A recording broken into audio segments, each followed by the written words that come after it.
musicians need art in almost every stage. You have single artwork, if you're doing it right.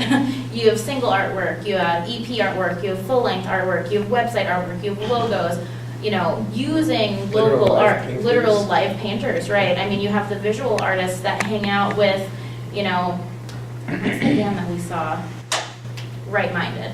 Yeah. We went to the Aggie Theater, and there was funk and blues, and a band called Miscommunicado coins their future classic rock. So you've got that really every element, and it comes alive with visuals. That band in particular actually has a visual artist that projects onto a screen like that behind their performances. And it's all pieces of moving art, and then there's visual painters who are actually live painting with the vibes of whatever's happening in the room. So art and music, you can't have one without the other, in my opinion. I think lately I've been collaborating with artists. When my husband and I opened our studio, ideally the mindset for us was everybody that has a creative twist could be in this space. Yes, 90% of the time it's music, but we left our walls really bright and really empty because we wanted people to be able to hang their art, to showcase themselves. We're open to everything. And lately we've been doing art, music collaborations. We do art and music jams.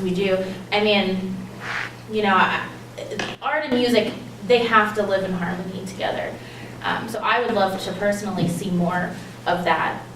The art, you just did a show at the Art Lab, actually, like 2 days ago. Which is basically artists painting and art hanging on the walls and, musicians playing.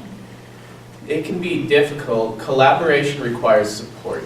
It's big support. So you need a lot of people willing to pay for it or support it somehow. Like the Art Lab, for that, I played for free, right?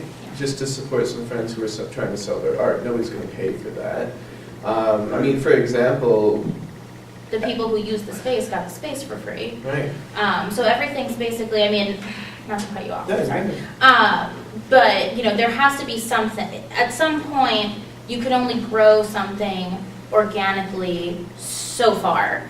The artist could be the most amazing artist in the world, and the musician could be the most amazing musician in the world, but you're not going to get that collaboration more than once if everybody goes home not being able to put gas in their gas tank. Right.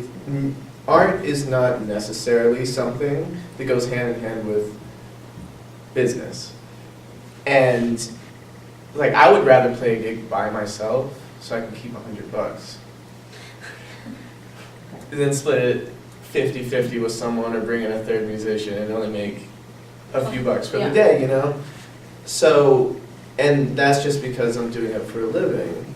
It really requires support, planning, and understanding from everyone, people being willing to go out and put their money into it, or the understanding that everyone will contribute for free.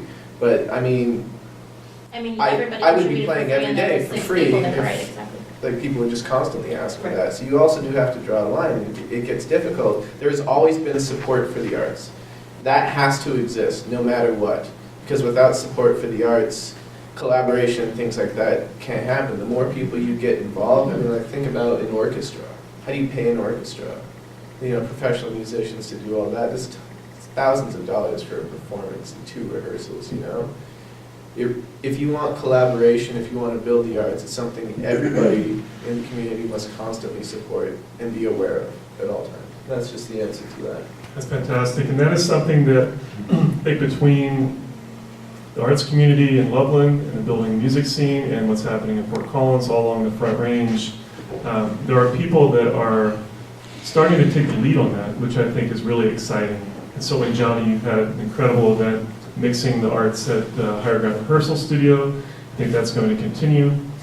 Something I was approached with recently by Bill Lampiers here in the audience, a very unique, exciting experience called the Tail Spinner Lounge, which I'm going to actually have Johnby talk a little bit about because she was involved in the first 2 sellout performances, the next one coming up at Aldo's Patio in a couple months here. Really unique experience that we want to touch base on. Yeah, so the Tail Spinner Lounge is like a collaborative show where storytellers, artists, musicians, everything in between come together and play a show, like a 2-hour show every other month.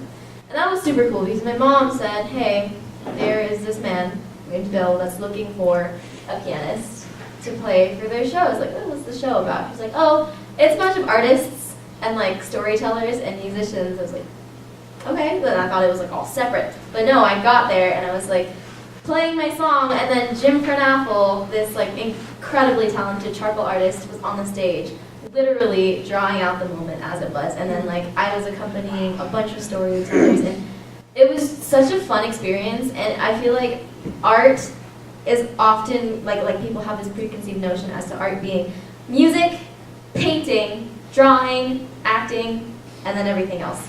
But they don't understand how like beautiful it can be when it's all put together. And that's what the Tailspinner Lounge showcases, and that's so amazing. Really great. And Roger, want to give you kudos for allowing us to have this session here. Roger Ison, everybody, right there. Yeah.